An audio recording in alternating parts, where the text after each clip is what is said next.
Okay, so let's just dive right in. We've all gotten pretty used to AI, like ChatGPT, right? These giant brains that have basically read the entire internet. But, there's a quieter revolution happening, one that's pointing to a future where AI knows something way more important, you. Today, we're going to map out that evolution from the general AI we know to something deeply personal. So, yeah, let's just ask the big question right up top. We've all seen these large language models totally take over the world. But is that it? Is that the end game? Or is it just the first step on a much longer and, frankly, way more interesting journey? Well, as we're about to see, it is definitely just the beginning.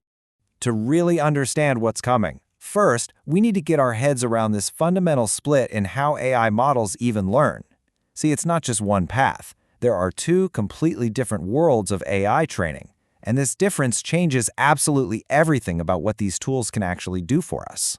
In this slide, it lays that split out perfectly. On one side, you've got the LLM, the large language model, like ChatGPT. It's trained on the whole internet. It's chaotic, it's creative, and sometimes it's just plain wrong.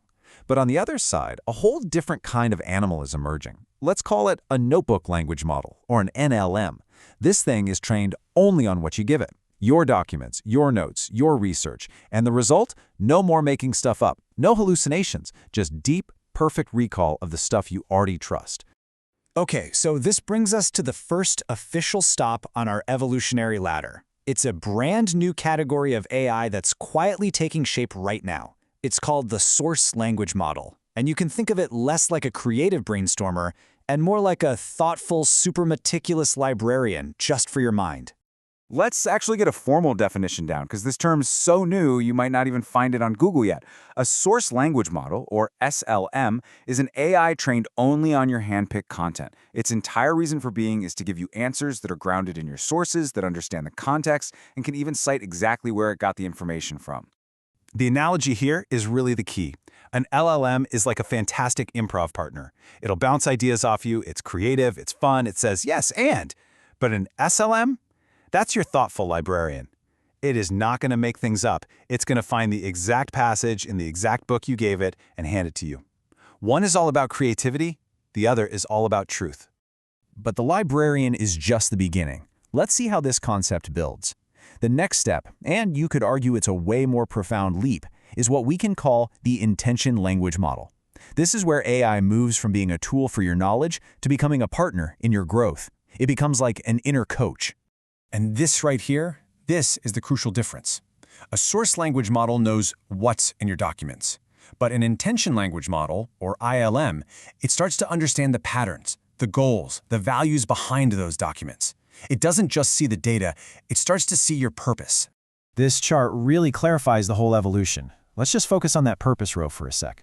LLMs, they synthesize and create. SLMs, they ground and cite. But in ILM, its purpose is to grow with you. It's trained on your life story, your goals, your patterns. Its focus isn't just about finding information, it's about alignment with who you are and who you're trying to become. It's literally designed to reflect and guide you.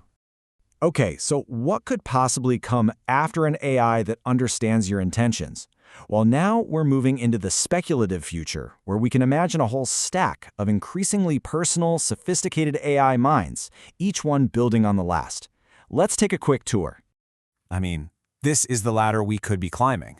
First, a narrative LM that helps you see the story you're actually living. Then, an embodied LM that connects your thinking to your body through data from your smartwatch. Then a wisdom LM trained on philosophy to help you live a good life. From there, a large action model that doesn't just advise you, but actually acts on your behalf. And finally, who knows, maybe even soul-bound systems, a true guardian of your legacy. Now, I know what you might be thinking. SLM, ILM, NLM, it's a lot of jargon. And you're right, but giving these concepts names is actually one of the most important things we can do right now, because it allows us to be intentional about the future we actually want to build. There's this powerful idea here. You can't govern, critique, or evolve what you can't name. Think about it. If we just call everything AI, we lose the ability to have a real conversation. We can't demand different behaviors. We can't set boundaries. We can't critique a tool for acting like a freewheeling LLM when what we really needed was a meticulous SLM. Naming these things gives us power. So ultimately, this new vocabulary lets us make conscious choices. When we can tell the difference between an LLM, an SLM, and an ILM, we can start demanding tools that actually align with our values. We can choose an AI that helps us think, not one that just thinks for us. We can make sure we're building AI that serves human purpose and not the other way around.